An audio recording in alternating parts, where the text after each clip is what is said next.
I got this question the other day and I thought it was such a good question and something awesome to dive into that I'm going to do a whole episode on it. So as a seller, how do I niche down and list more? The more specific a niche is, the less options there are for new listings. Great question. Let's dive into this and give you some specific examples because I know there's lots of people struggling with this exact question. Let's go. Hey everyone, what is going on? Welcome back to the Handmade and Beyond podcast. I have another fantastic episode for you guys today. I am your host, LL, here to talk about everything Etsy to help you grow your businesses. And today I have a really good question that I want to cover, and it's all related to niching down. And this is something that people have a hard time dealing with because they look at their products in a one-dimensional way, a one-and-done way. So I want to help you think outside of the box and really dive in deep to this question. How do you niche down and list more? Some people think that they run into the end of the roadblock where they can't niche down more, they run out of ideas. And we've all heard the term, right? Riches are in the niches, or niches sounds better when you say it like that. But why? What does this actually mean? Niching down helps you get more specific and direct with your target audience. Otherwise, it's like standing in the middle of a full football stadium, yelling from the 50-yard line. Who's going to hear you? Not many people, if any people, are going to hear you. So when you niche down, it's like standing in the aisle or a seat next to people. They're definitely going to hear you. They're going to pay attention to you. They're going to understand you. So niching down, it works the same way. It's like you're not standing on the 50-yard line. You want to get in front of your target audience, in front of the main people, and not try to market to an entire football stadium where no one's paying attention to you. It's a bigger lift. So most sellers are too broad. Again, trying to market to everyone. A good example of this is if you sell, let's just say you sell t-shirts, all kinds with all different subject matters. This is way too broad. You got to narrow that down. Or if you sell jewelry, you sell necklaces, earrings, all metals, all styles, all different things. You're too broad. You got to narrow it down to a specific type of jewelry and in a specific way, and really hone in on it and niche that down.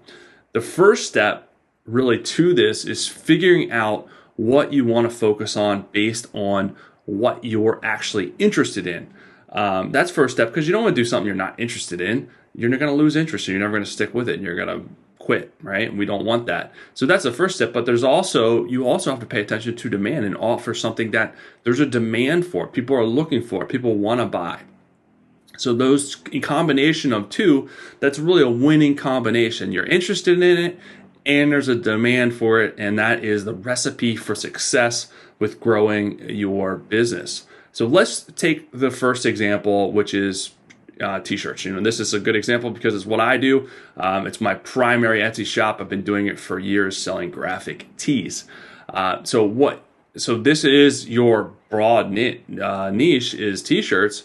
Well, what are you going to cater to men? Are you going to cater to women? Are you going to cater to both? What subject matter are you going to offer? What is going to be your focus? Who's your target audience? Who's going to be buying your stuff? So these are all things you have to consider when niching down, so you're not trying to market to everybody. So let's just take, for instance, that your target audience is moms. And maybe you want to do something like some type of funny sayings related to moms. Okay, we're getting somewhere. We now have a target audience. We're now niching down. We're getting more and more specific. When I first started, doing graphic t-shirts, my target audience was men and women who did CrossFit. So all my designs were related to that. So I was very specific. It was a very specific audience. I didn't target everyone that worked out. I didn't target every type of workout audience. I target a very specific audience to hone in on that, really build out my business, and really start to grow it. Eventually, I expanded into different niches because the success of that first niche allowed me to start expanding into some of my other interests. But I was still very niche specific into the other subject matters. and I grew each separately, and they all kind of worked together under my big brand to grow my business. It kind of all made sense under the big umbrella of my brand. So this is a good example of, exactly how you niche down and kind of work through it. And the question is to ask yourself. But to get really to the root of this question, the nuts and bolts of this question, is how to niche down once you feel you already niched down far, and there really isn't many options left. You hit a roadblock. It's like, how do I go deeper with this? There's no options for more products. To put it simple, there are always more options. There's never a dead end. There's always more options. There are more options to niche down, even more options to expand your existing niche, and even more options to expand your offerings in a more than one-dimensional way. So I want to talk about these 3 examples of either niching down more, expanding on your niche, or niching into different offerings in more than a one-dimensional way, and give you specifics on that so that you can kind of think about what you're doing and relate it to your business. So number 1 is options to expand your current niche. So this is exactly what I was talking about. There's always more options to expand in your current niche. You're never going to hit a roadblock because there's always more ideas, more things that you can do. So there are probably endless ways that you can continue to expand your offerings in your current niche without niching down further. So if you're we're going to use the above example, funny shirts for moms. There are literally millions of ideas out there, or that you can come up with, that are funny sayings and designs related to this niche, that are always evolving, always expanding, since what's popular always is changing. And what's funny is changing and evolving and expanding. So you can continually come with new designs, test out new things that are fit into the mom funny saying niche, related to different subject matters. So this is something that's really endless. You just have to keep coming up with different designs and different ideas and put them out there. And you're going to hit some that are going to take off and do really well. And that's going to tell you what to focus on with your other sayings. It can be related or similar to what is taking off, what is doing well. But you got to put stuff out there on a consistent basis to see how it's going to do. Now, number 2, the second part of this is ways to niche down even more. So the first is continue to expand on that niche. Again, endless ideas. This is where the roadblock is, how do I niche down even further when I feel like I've already gone too far, right? Well, using the above example, say your niche is funny shirts for moms, you could niche down in a particular subcategory, such as funny shirts for moms that are about wine, or about coffee, or about working out, something like that. There's many different sub-niche categories where you can continue to take a step further and offer more designs and more listings out there. But you could also niche down outside of the actual saying. You could niche down with the design elements itself. This is a way for you to niche down and also set yourself apart so that you're not like everybody else. So maybe you could maybe your saying features a cute mom character, or a specific color, or a specific pattern, or a specific design element. This is niching down as well to cater to a particular design element, to a particular audience that likes that design element. Some designs could be more elegant, some could be more colorful. Again, tons and tons of things you can do here. You can also niche down the type of clothing or shirts that you offer. Maybe you move into tanks or some cool burnout or razorback feature. Again, lots of options here to mix design elements with style elements in order to niche down even more, so you're not offering the same thing, and make it more than one dimensional, so you can continue to kind of move forward. So again, don't think about what you're doing as a one and done, a one dimensional thing. There's a lot of elements, a lot of variables you can tweak to give you A, more listings, B, more niche down listings to test out the market and see if people like what you're bringing to the market, and make it different, make it your own. It will also help you set yourself apart from other people that are doing similar things out there, run-of-the-mill type things. All right, the third way is how do you niche in a more than one-dimensional way.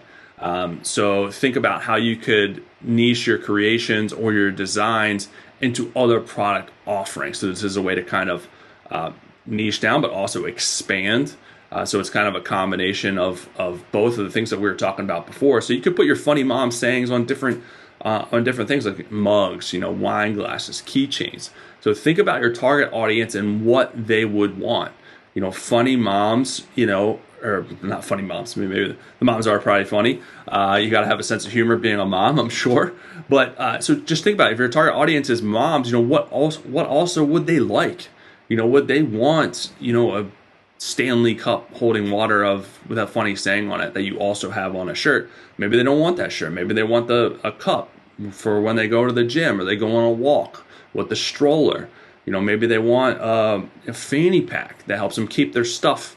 It helps them keep their items, whatever they put in there, organized. So just think about your target audience, and you're finding ways to expand, but it also fits your niche in that way, and you're offering those different things. It's not about reinventing the wheel. It's about catering to that audience. What can you offer them? What can you expand on to continue to give them things that they want, especially if you have returning customers. You always have something new and fresh. If someone likes funny mom sayings, they're going to continue to want to buy different ones. If you always have the same things there, they're going to get bored. So that's another reason to keep putting new stuff up there to incentivize people to return to your shop, but also to test the market and see which designs are going to become popular and people are going to continually buy. And it helps you learn for the future. Okay, this is what people like. People like this particular design element. They like stuff more colorful. They like stuff more elegant.